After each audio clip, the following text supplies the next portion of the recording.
નમસ્તે બાળ મિત્રો. આજે આપણે કરીશું ગુલાલ ગુજરાતી પાઠ્યપુસ્તક 4 પાઠ 8 નવરાત્રિની બાકીની એક્સરસાઇઝ. તો બાળકો, છેલ્લા વિડીયોમાં આપણે વાત શબ્દની 1 સુધી કર્યું હતું. હવે આપણે કરીશું 2 વર્ણવિચ્છેદ કરો અને બાકીના પ્રશ્નો. તો ચાલો કરીએ. 2 વર્ણ વિચ્છેદ કરો. 1 ધવ. તો બાળકો, આમાં ઔની માત્રાવાળા વર્ણ વિચ્છેદ છે. તો અહીં આપણે કરીશું ધવનું વર્ણ વિચ્છેદ થશે ધ હલંત પ્લસ ઔ. 2 નૌકા. તો એનું વર્ણ વિચ્છેદ થશે ન હલંત એટલે અડધો ન પ્લસ ઔ પ્લસ ક હલંત પ્લસ આ. પૌર. તો અહીં થશે અડધો પ પ્લસ ઔ પ્લસ અડધો ર પ્લસ અ. પૌર.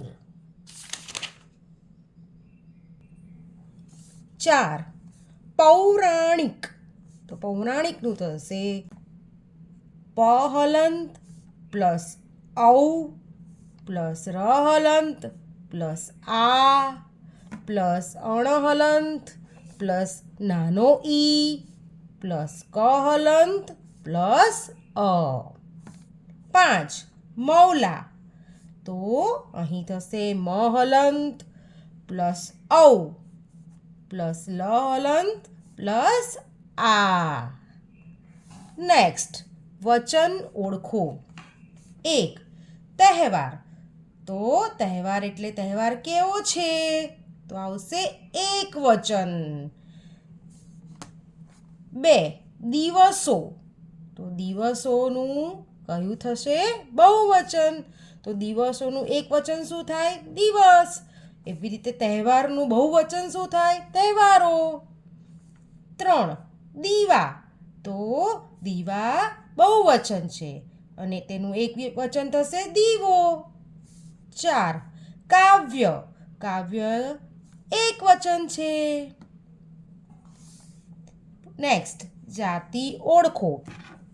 તો 1 દીવડી. દીવડી કેવી? તો કઈ જાતિ આવશે? નારી જાતિ. 2 માટલું. તો માટલું. માટલું કેવું? તો કેવું મતલબ નાન્યતર જાતિ. 3 પ્રસાદ. પ્રસાદ કેવો? કેવો એટલે નર જાતિ. 4 પોળ. પોળ કેવી? તો અહીં આવશે નારી જાતિ. 5 ગીત. ગીત કેવું? એટલે અહીં આવશે નાન્યતર જાતિ. નેક્સ્ટ નીચેના વાક્યોમાંથી સંજ્ઞા શોધીને લખો. 1 નવરાત્રિ ધાર્મિક તહેવાર છે. તો અહીં સંજ્ઞા છે નવરાત્રિ અને તહેવાર. 2 વિકી હોશિયાર છોકરો છે. તો અહીં કઈ સંજ્ઞા છે? વિકી અને છોકરો. સંજ્ઞા એટલે નાઉન. 3 શિક્ષક વર્ગમાં આવ્યા. તો અહીં આવશે શિક્ષક અને વર્ગ.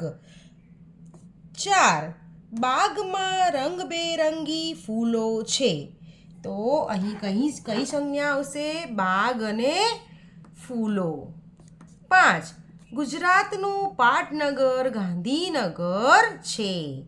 તો અહીં કઈ સંજ્ઞા છે? ગુજરાત અને ગાંધીનગર.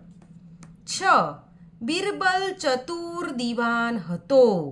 તો અહીં સંજ્ઞા થશે બિરબલ અને દિવાન.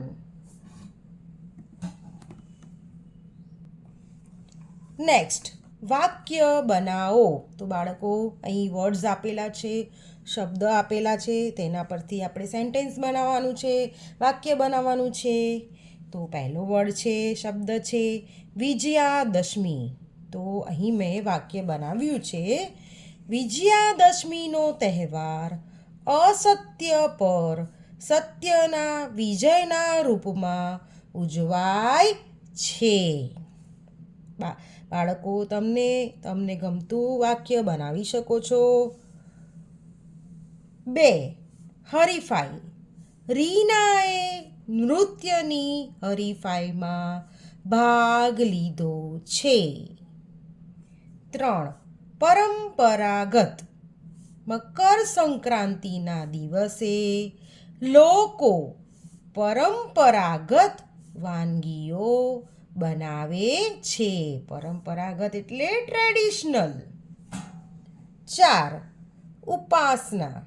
દિવાળીના પર્વમાં માતા મહાલક્ષ્મીની ઉપાસના કરવામાં આવે છે. 5. હવન. હિન્દુ ધર્મમાં હવન અને યજ્ઞનું ઘણું મહત્ત્વ છે. તો બાળકો, અહીં આપણે એક્સરસાઇઝ પૂરી કરી. આશા છે કે તમને વિડીયો પસંદ આવ્યો હશે. તો તમે મારી સાથે આ ચેપ્ટરની એક્સરસાઇઝ લખીને બોલીને રિવાઇઝ કરજો.